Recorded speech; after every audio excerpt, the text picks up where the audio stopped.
Submit niya na siya yung assignment na ini da po ang istorya mapadapit da po ki Pailosyo tapos an sa iyan na matibayo na aki na nag-ieskwela. Nag-ieskwelaan na sa iyang aki mga pangga duman sa Santa Maria Elementary School. Kan nakubanan siya tapos napasungkog si sayang bitis mga pangga sa gapo napakurahaw si Pailosyo Santa Maria Elementary School kaya pong kahito sarong beses da may assignment da si aki ni Pailosyo nagpatabang da ki papa niya ki Pailosyo sabi ngetay po ngetay an English tay kan batag sabi na ni Pailosyo ano ka naman Roberto dahil mo aram lakatan.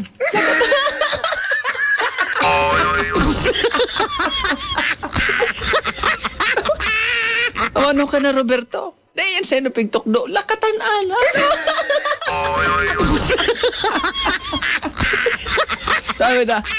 Sabi da ni Roberto kasuaki, ay tay, sabi baga po ni ma'am, da po, banana da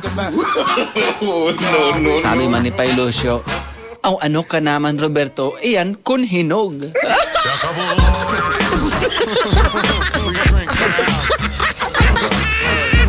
Hinog na ang banana.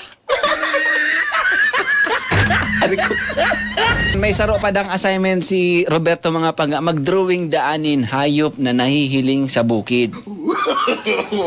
Tay, mag-drawing da po kami sabi kan maestraminin hayop daan na nahihiling da sa bukid. Sabi da ni Pailosyo, dahil ka nakahiling kan damulag, drumuwing ka dyan yung damulag. Drumuwing yung damulag. No.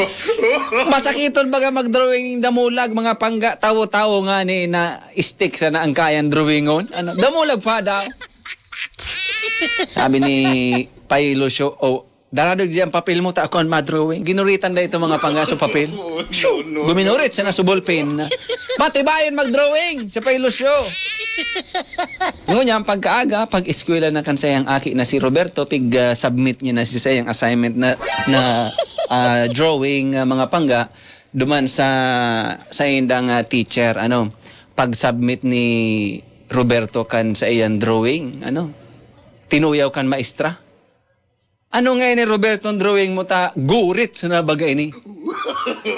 No. Sabi pala ni Roberto, Ma'am, damulag po iyan. Damulag.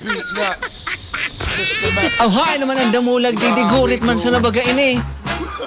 Ay, syempre, ma'am, taan damulag. Naglalabog pa, nagkukurkarigos pa man.